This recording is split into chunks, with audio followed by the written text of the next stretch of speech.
তো বন্ধুরা, আইএসএলের বেশ কয়েকটি দল যেমন Chennai FC, east Bengal FC এবং কেরালা ব্লাস্টার্স এফসির কয়েকটি ট্রান্সফার আপডেট বেরিয়ে এসেছে। তো সেইগুলো তোমাদের এই ভিডিওতে জানিয়ে দেবো। তো ভিডিওটি শেষ পর্যন্ত দেখতে থাকো। আর আমাদের চ্যানেলে প্রথমবার এসে থাকলে চ্যানেলটি সাবস্ক্রাইব করে পাশে নোটিফিকেশন বেলটি অল করে রেখো। তো প্রথমে যদি কথা বলা যায় চেন্নাই এফসিকে নিয়ে, তো চেন্নাই এফসি জামশেদপুর এফসি থেকে 3জন প্লেয়ারকে দলে নেওয়ার জন্য তাদের ইন্টারেস্ট শো করেছিল এবং তাদের সঙ্গে কথাবার্তাও চালিয়েছিল। তো এই মুহূর্তে যা আপডেট রয়েছে, তো জামশেদপুর এফসি থেকে 3জন প্লেয়ার পরের মরশুমে চেন্নাই এফসিতে জয়েনিং করতে চলেছে। তো চেন্নাই এফসি জামশেদপুর এফসি থেকে কোন 3জন প্লেয়ারকে নিতে চলেছে সেটা তোমাদের জানিয়ে দিচ্ছি। তো জামশেদপুর এফসি থেকে চেন্নাই এফসি 3জন প্লেয়ারকে নিয়েছে। তাদের মধ্যে একজন হচ্ছেন ড্যানিয়েল চিমাচুকু এবং জামশেদপুরের এফসির ডিফেন্ডার্স এলসিনো। জামশেদপুরের 2জন ফরেন প্লেয়ার এলসিনো এবং ড্যানিয়েল চিমাচুকু নেক্সট মরশুমে চেন্নাই এফসিতে যোগ দিতে চলেছে। এটা একদম কনফার্ম আপডেট।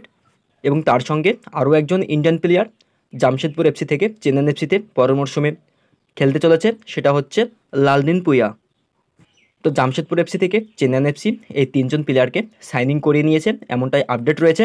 তো এইবার যদি কথা বলা যায় কেরালা ব্লাস্টার এফসিকে নিয়ে, তো এর আগে একটা রিউমার বেরিয়েছিল যেটা তোমরা সকলেই জানো যে কেরালা ব্লাস্টার এফসিতে যোগ দিতে চলেছে এফসি গোয়ার নোয়া সাদাওয়ি। তো এই মুহূর্তে দাঁড়িয়ে যা আপডেট রয়েছে, তো পরের মরশুমে এফসি গোয়া থেকে নোয়া সাদাওয়ি কেরালা ব্লাস্টার এফসিতে সাইনিং করতে চলেছে।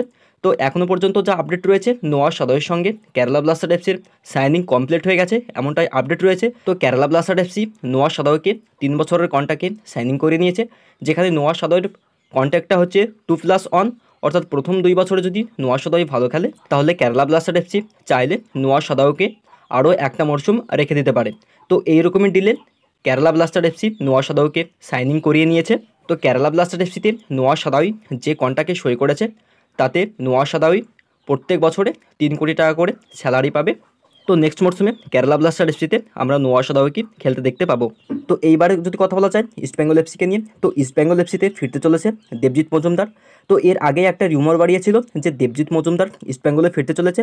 তো বর্তমান সময়ে দাঁড়িয়ে এইরকমটাই আপডেট রয়েছে যে দেবজিৎ মজুমদার চেন্নাই এফসি ছেড়ে ইস্ট বেঙ্গলে যোগ দিতে চলেছেন। তো দেবজিৎ মজুমদার ইস্ট বেঙ্গলে যোগ দিতে চলেছে 2 বছরের কন্ট্রাক্টে। বর্তমান সময়ে দাঁড়িয়ে এটাই আপডেট রয়েছে যে চেন্নাই এফসি ছেড়ে পরের মরশুমে ইস্ট বেঙ্গল এফসিতে যোগ দিতে চলেছে দেবজিৎ মজুমদার 2 বছরের কন্ট্রাক্টে।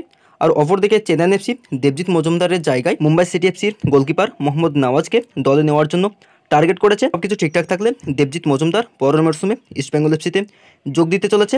আর অন্যদিকে চেন্নাই এফসির মূল target Mohammad Nawaz as a goalkeeper হিসাবে।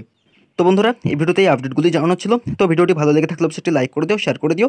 আর আমাদের চ্যানেলে প্রথমবার এসে থাকলে চ্যানেলটি সাবস্ক্রাইব করে পাশে নোটিফিকেশন বেলটি অল করে রাখো খেলা সম্পর্কে সমস্ত আপডেট পাওয়ার জন্য। তো এই ভিডিওতে এই পর্যন্তই।